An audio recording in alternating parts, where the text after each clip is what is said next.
first thing you're going to want to do is remove this plastic collar from here. As you see, it's got an edge on there, a little lip on the inside. And this is retained by this multi-starred, multi-pointed retainer.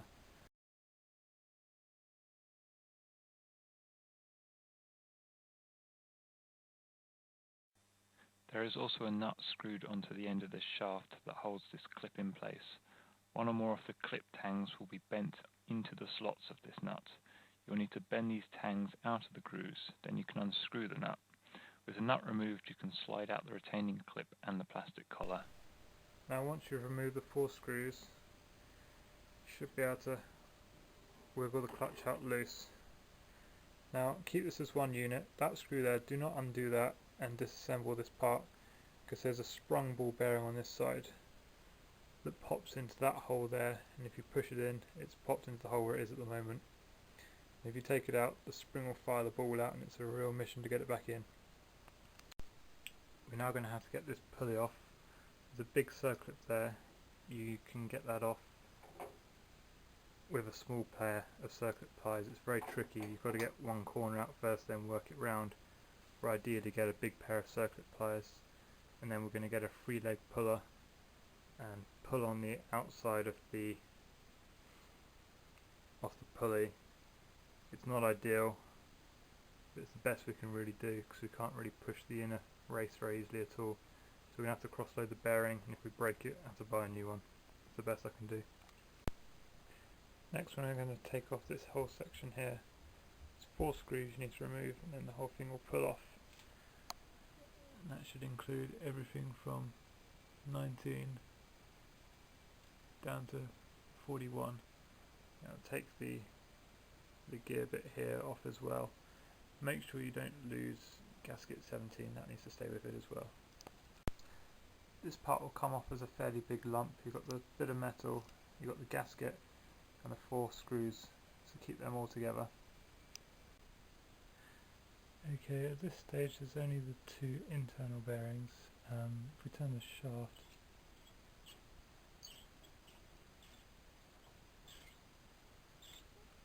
that's something squeaking. It's got to be either that bearing, just there, the one that will be about there. At this stage I think the headstock's going to have to come off this way. So undo these 2 screws, that little set screw, take this off, take that off, we'll get to the bolts. Okay, so that plate's off now. I've put the screws back in so I can find them again, and just need to undo these 2 hex sockets and it should slide. The headstock doesn't look like it's coming off. Taking the bolts and the whatever they're called out of there. At this stage I couldn't work out how to get the head to move, so I ended up removing the whole sort of belt cover and all of that gubbins on the left of the headstock. You don't actually need to do that, so just ignore the fact it's missing in the next clip. You've got 2 bolts underneath here. I'll show you later where they are. It's not going to budge until they're out. Okay, so headstock's off now. Obviously that's where the 2 bolts are. You can reach through the little hole there to get them out. This is our headstock now, nicely separated, which we can take to the press and see what we can do with it. Or just feel this out and see what happens. Well, this is kind of nice. It pressed out without too much force, so I didn't have to worry about eccentrically loading it and stuff. And something I should have really realised, the bottom bearing is a taper bearing, so you're not actually pushing that one out, it just kind of falls out. Let's see if we can finish this operation.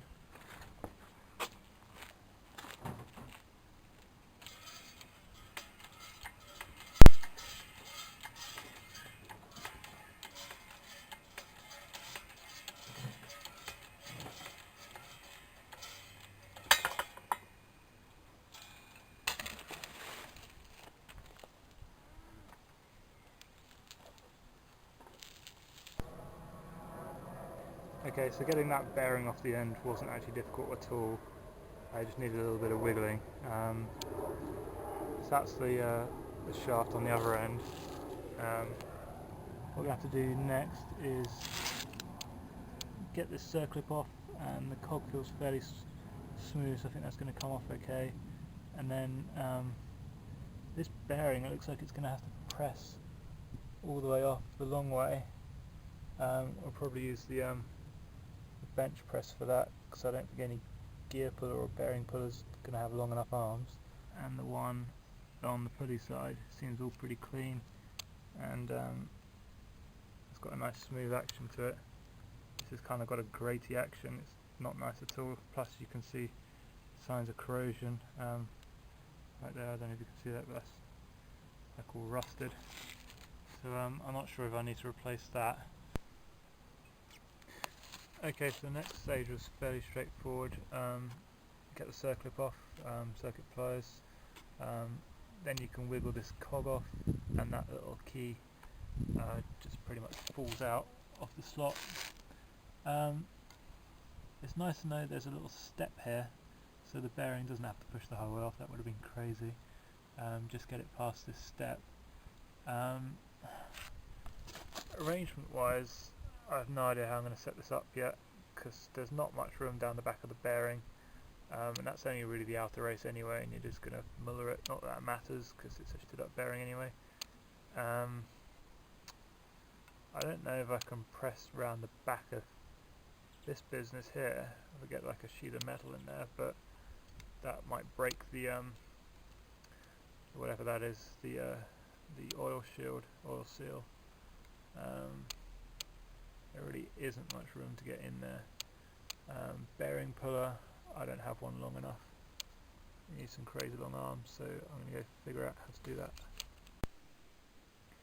Okay, so this bearing's off now. Getting it off was pretty tricky. Basically you needed to get 2 sheets of metal, about 4 or 5 mil thick, underneath and round at the back of this oil seal, and you push the bearing off through the seal. I was a bit concerned about whether it might crack the plastic, but it seems to be fine with that. You're just putting it in clean compression. So that's now at the bottom we've got some lathe bits to bridge the hole at the bottom. Then to bring the height up, we've got a long socket with a bit of steel on the top, and the jaws are pointing out. Hopefully we can pull this outer race out.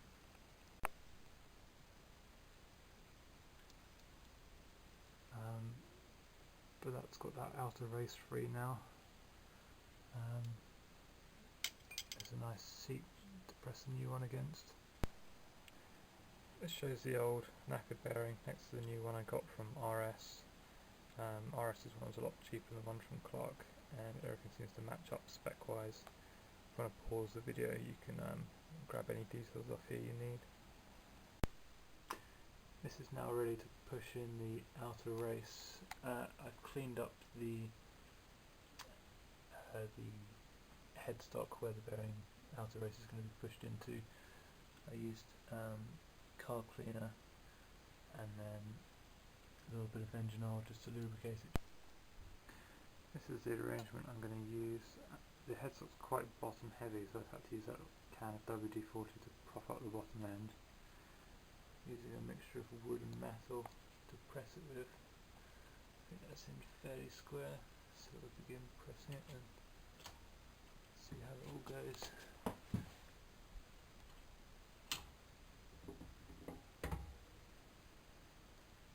Okay, I'm pretty happy that's going in straight. I also lubricated the outside of the bearing race, so both surfaces had a bit of oil on it. Feel it in. That pressed the shell end up to the face, but the collar's a little bit low, you can't see it very well, but it needs to go in a little bit more. So I've got the old bearing shell here. I'm just going to use that to push it in a bit further. It's probably going to be a little bit tricky to get that bearing shell out afterwards, but I don't need it to survive, so I can just pull it out and break it with mole grips or whatever I need. That outer shell is now seated nicely. You can see it's recessed in a little bit.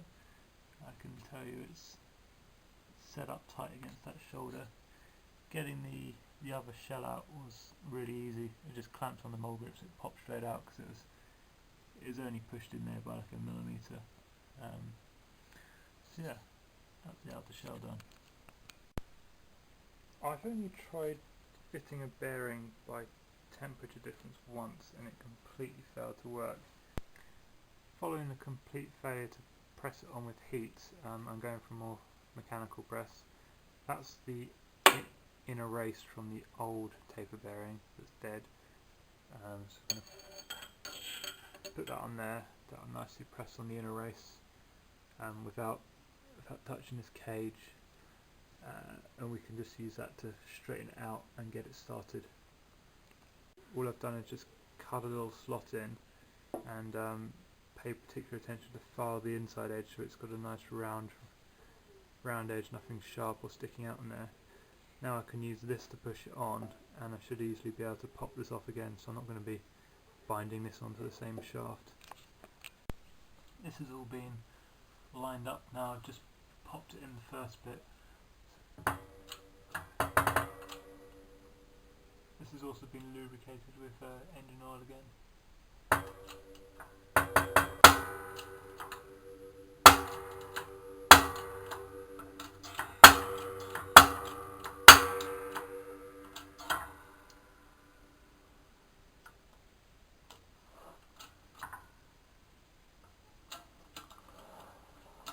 Okay, that's seated now.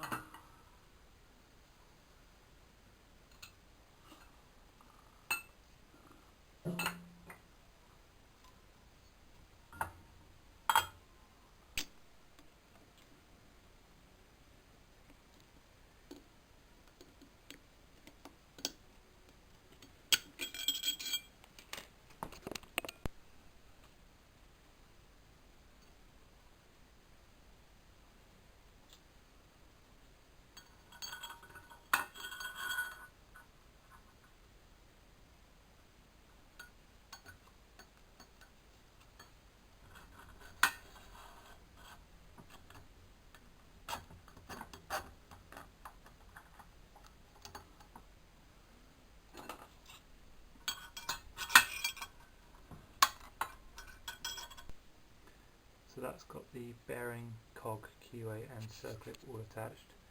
One thing to note is you need to get the circlip so the gap is over the keyway, otherwise your circlip's not going to fit very neatly.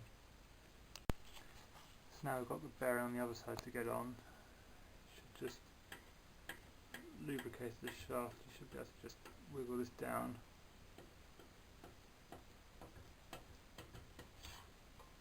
Once you get it past that, should go most of the way down. There's a wider section about there. Now we're going to have to start pressing it. I'm just going to work out how I'm going to arrange it first. I don't like to think of myself as a bodge artist, but I can't really escape this particular setup being a particular bodge. So we've got the bearing inner shell at the bottom that we're trying to push. We've got that old split shell that I made for the other side, upside down. That pushes on the outer race quite nicely, even though it's smaller bearing.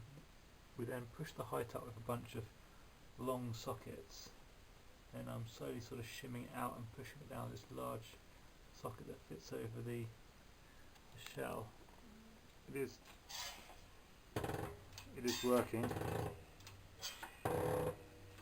Kind of pushing the bearing down. That's now reached the limit of this socket, so I'm now going to slowly keep shimming this up and getting it further and further down.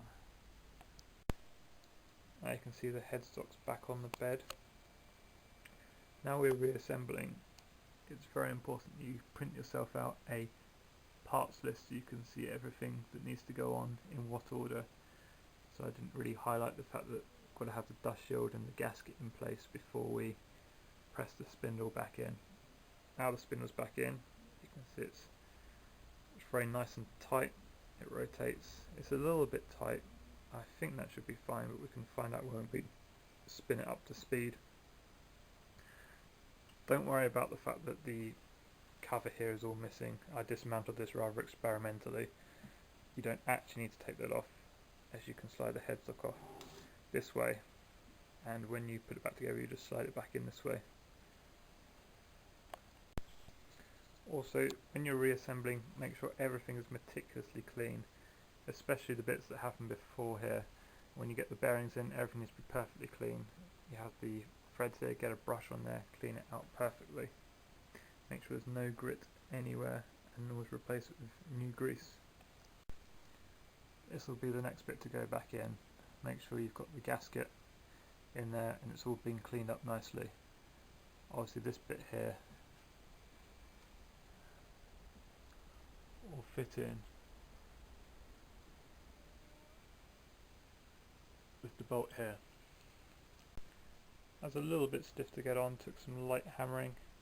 When it got down, you could get the screws aligned and just pull it in with the screws, sort of alternate in a sort of cross pattern so it pushes it on evenly, just a little turn at a time. Next, the pulley and bearing needs to be pushed on. We've now got this pulley on, which comes with a big bearing. I'm a little bit ashamed to say this, but the way I got it on was with a hammer and drift. I just sort of went round in a 5-pointed star pattern, sort of chopping around 2 points each time. So that's how I got that on there, and the circlips on there.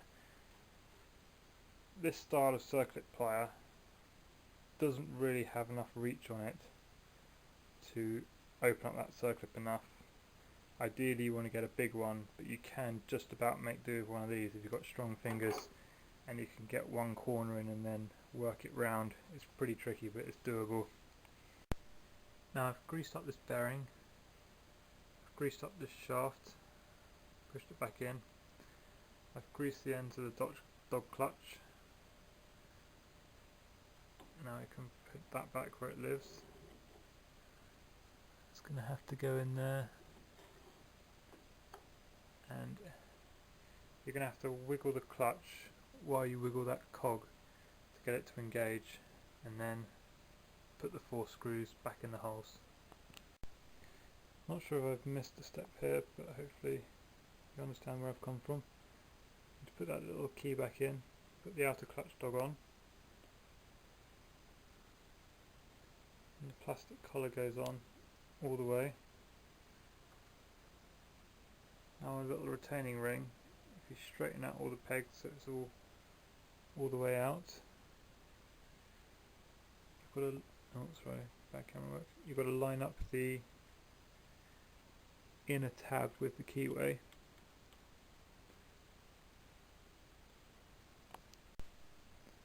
And then screw down the retaining nut. When inserting the last keyway, make sure it goes in here and not in here. This slot is for the internal tang of the retaining ring clip. Once that's screwed on tight, there should be a tab lining up with the keyway, so you can hammer that down, pull the collar out, and then put the screws back in.